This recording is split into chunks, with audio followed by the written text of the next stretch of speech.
नमस्कार। नई शिक्षा नियमावली को आने के बाद लगातार बीपीएससी के आंदोलन के बाद दिलीप छात्र नेता जो हैं इस वक्त गांधी मैदान के गांधी मूर्ति के पास खड़े हैं। उनकी अपनी कुछ मांगे हैं, उनसे मैं बात करूंगा। थोड़ा सा साइड हटिए भैया।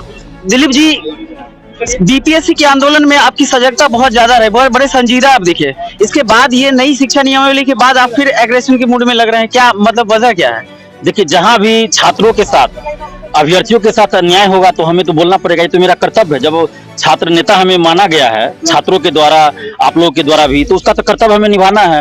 ऐसा नहीं है कि सरकार से हम कंप्रोमाइज कर ले, मिल जाए, चुप रह जाए, ऐसा तो हम नहीं कर सकते हैं औरों की तरह।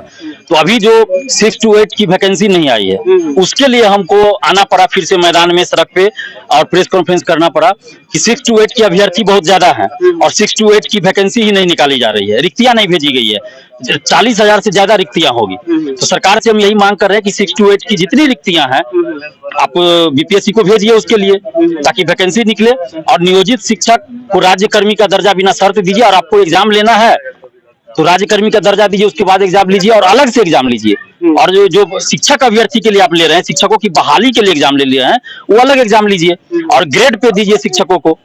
आप बंधुआ मजदूर मत बनाइए शिक्षकों को। एक बात, नियोजित शिक्षक जितने थे जिनको नीतीश बाबू ने अपने शासनकाल में उनको नियोजन के तहत उनको नौकरी दिया था, अब कह रहे हैं कि उनका फिर से उनको उनकी पात्रता परीक्षा ली जाएगी वगैरह वगैरह। तो इस तरीके से अगर शिक्षण के संस्थान में जब इस तरह की चीजें की जा रही है नीतीश कुमार जी के द्वारा, तो आपको नहीं लगता कि ये पूरा मामला, चूंकि वैकेंसी नहीं है, तो इसको तोड़ मरोड़ के इसको लंबा खींचा जाए इलेक्शन काल तक?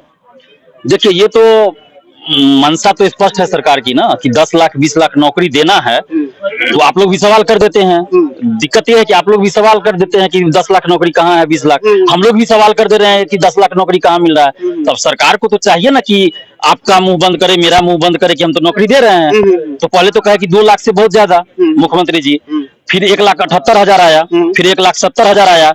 और आप देख लीजिएगा, जब बहाली पूरा होगा तो 50,000 60,000 सीट भर जाए तो वही बहुत होगा, क्योंकि एलिजिबल ही नहीं होंगे। जो एलिजिबल है वो फॉर्म ही नहीं भर सकते। हाँ, वही बात, फॉर्म ही नहीं भर सकते, सीट तो इसे खाली रह जाएगा। और उसमें भी आप जो पहले से जॉब कर रहे हैं उनको आप नई वैकेंसी में ये कर रहे हैं, सीट जोड़ रहे हैं। 4 लाख नियोजित शिक्षक है, उनको आप फ्रेश बहाली में जोड़ रहे हैं। तो ये कैसे होगा? तो फ्रेश बहाली का तो कट हो गया ना, उतना सीट कट जाएगा ना। तो वही तो मैं कर रहा हूँ, तो चालाकी हुआ सरकार का। तो आज आप आए हैं, पत्रकारों से बात कर रहे हैं, प्रेस कॉन्फ्रेंस में देख रहा था आप कर रहे थे। इसके बाद आप बीपीएससी के बाद इस तरह के आप कोई आंदोलन के मूड में है क्या? देखिए, जब हमको कोई शौक नहीं है आंदोलन करने का, जब मजबूर किया जाता है तब हम आंदोलन करते हैं। और पिछले 3-4 महीनों से हम इलाज में बिजी रहते हैं और घर पे ही रहते हैं, रेस्ट में। लेकिन अभी चूंकि ऐसा मामला आ गया कि हमको फिर से आना पड़ा, 6 to 8 की रिक्ति नहीं भेजी गई है, सबसे ज्यादा अभ्यर्थी हैं। तो ये तो अन्याय है ना।